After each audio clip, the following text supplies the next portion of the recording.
Eh bien, Hugren, nous retrouvons Philippe Hoffman qui va pouvoir donner des conseils aux ados, aux parents pour savoir comment s'orienter à la rentrée. Bonjour Philippe Hoffman. Bonjour Brigitte, bonjour Hugues. Bonjour Oui, Philippe. alors voilà, aujourd'hui je vais, bien sûr, c'est la période, là, je vais vous parler de la scolarité et de l'orientation, hein.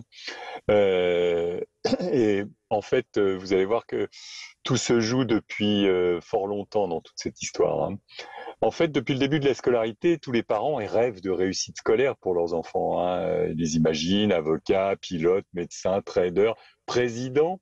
Mais dès la fin de la maternelle, il y a des enfants qui sont déjà étiquetés par leurs difficultés d'adaptation. Ils sont agités, ils parlent mal, ils ont du mal à dessiner, ils se battent, ils s'isolent. On, on les oriente vers des aides spécialisées, les orthophonistes, les rééducateurs, les psychologues. Puis pendant les 5 années du primaire, on les soutient. Heureusement, il y en a beaucoup qui s'en sortent, mais les parents et les enfants sentent déjà leurs différences et certains s'enfoncent dans l'échec scolaire. Arrivé au collège, ça se complique encore plus. Parce que chaque enfant passe d'un milieu connu avec sa classe et son maître et sa maîtresse à un monde totalement éclaté de profs et immense où tout est mélangé.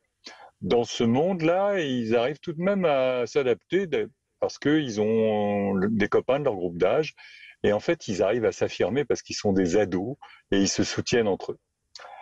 En fait, les 4 années de collège, c'est une vie de bouleversement incroyable. On y entre chétif, apeuré, on en sort avec un corps sexué, un esprit de petit homme ou de petite femme, fier ou complexé. En fait, on a totalement changé. Pour les plus fragiles, les difficultés scolaires, ça s'accentue en quatrième. C'est la période où on aborde les notions d'abstraction, de symbolisation. Certains sont complètement déroutés avec ça. Et puis, en plus, ils sont envahis par des pulsions sexuelles qui submergent tous les apprentissages, hein. On pense plus aux garçons et aux filles qu'à apprendre des choses à l'école. Donc, il y en a qui perdent pied et qui se marginalisent. On pense qu'il y en a entre 8 et 20% selon Ah les oui, villes. c'est énorme. Ouais, Oui. c'est énorme, ouais. Et pour eux, bien qu'à 16 ans, l'école soit plus obligatoire, on fait tout pour les garder dans le giron scolaire. On veut absolument éviter ce fameux décrochage total qui concerne tout de même 100 000 jeunes par an, hein. C'est un vivier considérable de jeunes paumés qui n'ont pas de qualification, qui risquent la dépression et la délinquance, hein. Donc l'école veut garder l'espoir de les sauver. Et d'ailleurs, depuis 13 ans, on a Mais beaucoup c'est comme ça progressé. depuis toujours ou c'est nouveau Oui, c'est ce comme dont ça depuis D'accord. très longtemps, depuis une trentaine d'années. Et depuis 13 ans, on a mis le paquet en 2010 et on a beaucoup progressé. On est passé de 160 000 jeunes à 100 000. C'est D'accord. 100 000 de trop, mais c'est quand même, on a beaucoup progressé. Pour une fois Pour qu'on a tous une les bonne autres, nouvelle ouais, ouais, concernant il y a l'école. eu, on a mis les moyens. Pour tous les autres, l'orientation de troisième, c'est décidé par les profs. Et il y a toujours une crainte de l'orientation, vous savez, en lycée professionnel, qui reste puissante, hein. On voit toujours ça comme une voie de garage. Alors les parents, souvent, ils refusent ça, ils croient naïvement au déclic magique de leur grand bébé quand il ira en seconde générale. Mais les jeunes, ils sont pas dupes, hein. S'ils ont été mal depuis des années, ils savent que c'est joué et qu'il va falloir choisir. Et c'est un choix terrible. Donc ils sont un peu paumés, inquiets, et ils ont aucune idée de leur avenir. Pourtant, c'est à eux qu'on demande de choisir une voie professionnelle, alors que pour les lycéens qui auront 3 ans de plus, ben on demande la même chose, mais ils sont complètement paumés devant les possibilités infinies de Parcoursup. Donc il y a vraiment des choses qui sont difficiles, des orientations par défaut ou par pression familiale. Ça explique beaucoup la passivité et le manque de motivation d'un grand nombre d'élèves et d'étudiants. Pour beaucoup, il va falloir d'ailleurs des années de tentatives ratées, d'études pour trouver sa voie.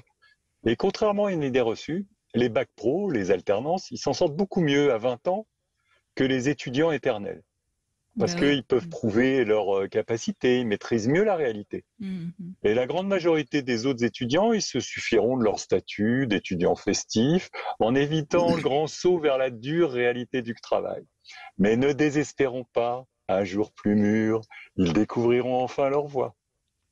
Oui, oui, c'est intéressant, hein. Moi, je pensais pas qu'il y avait d'abord autant de d'enfants Dé- enfin d'ados. Décrocheur. Ouais. Ouais, ouais, ouais, c'est impressionnant quand même, hein. Mais ça se comprend parce que bah, c'est vrai que l'idée d'être responsable et de travailler, c'est pas quelque chose qui peut tellement être évident à ces âges-là. Ukraine, vous voulez réagir à ce que nous dit Philippe Hoffman?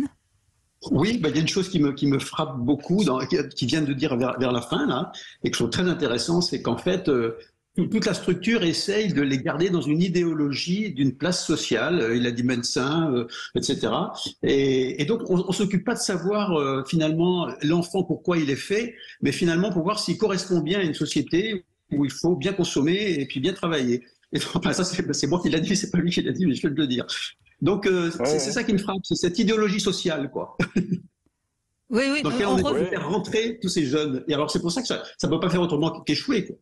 Et est-ce qu'on revient pas quand même à des métiers manuels? Il me semble que c'est moins mal vu d'être dans un métier manuel qui a 20 ans, non, Philippe Hoffman?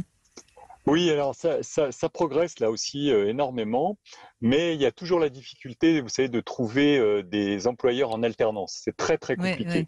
Et en fait, rien ne vaut l'alternance. Parce que l'alternance, c'est aussi se confronter à la réalité du travail et au fait qu'on ne fait pas toujours ce qu'on veut, comme on veut, quand on veut.